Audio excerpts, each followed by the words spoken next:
Welcome to Tamil life style. நம்ம இன்றைக்கி என்ன பார்க்க போகிறோன்னா சிவப்பு அவலில் ஸ்வீட் பார்க்க போகிறோங்க. புட்டு மாதிரி வருங்க. என் சேனலை ஃபஸ்ட் டைம் பார்க்குறீங்கன்னா சப்ஸ்கிரைப் பண்ணுங்கள், லைக் பண்ணுங்கள், ஷேர் பண்ணுங்கள். வாங்க வீடியோக்குள்ளே போகலாம். இதுக்கு தேவையான இன்க்ரீடியன்ட்ஸ் நாட்டு சர்க்கரை, தேங்காய் பூ, நான் 1 கப்பு அவல் எடுத்து வச்சுருக்கேங்க. அவலை நல்லா ஊற வச்சுக்கோங்க. அவலை நல்லா ஊற வச்சு கழுவி வச்சுக்கோங்க. ஸ்டவ் ஆன் பண்ணிவிட்டு ஸ்டீமர் வச்சுக்கிறேங்க. அதில் தண்ணி விட்டுக்கலாம். தண்ணி கொதிக்க ஸ்டார்ட் ஆயிடுச்சுங்க. இப்போ நம்ம கழுவி வச்சுருக்கிற அவலை இந்த ஸ்டீமரில் வச்சு குக் பண்ணிக்கலாம். சிவப்பு அவல் குக் ஆக ரொம்ப லேட் ஆகுங்க. அதனால் நல்லா குக் பண்ணிக்கோங்க மூடி போட்டு வச்சு. உங்களுக்கு ஸ்டீமர் இல்லைன்னா இட்லி பாத்திரத்தில் வச்சு நீங்கள் குக் பண்ணிக்கலாம்.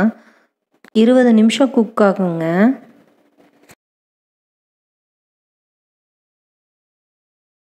இப்போ பாருங்கள் குக் ஆயிருச்சு. நம்ம ட்ரான்ஸ்ஃபர் பண்ணிக்கலாம். லைட்டாக சூடு இருக்கும் போதே இதில் தேங்காய் பூ, நாட்டு சர்க்கரை எல்லாத்தையும் போட்டு நல்லா மிக்ஸ் பண்ணிடுங்க. இல்லைன்னா சர்க்கரை மெல்ட் ஆகாது. நான் இன்னும் கொஞ்சம் சுகர் ஆட் பண்ணி நல்லா மிக்ஸ் பண்ணிக்கிறேங்க. உங்களுக்கு வேணுன்னா ஒயிட் சுகர் ஆட் பண்ணிக்கலாம். சூடாக இருக்கும்போது சாப்பிட்டா தாங்க நல்லாயிருக்கும். இல்லாட்டின்னா அது ரப்பர் மாதிரி ஆயிரும் ரெட் ரைஸ்னால்.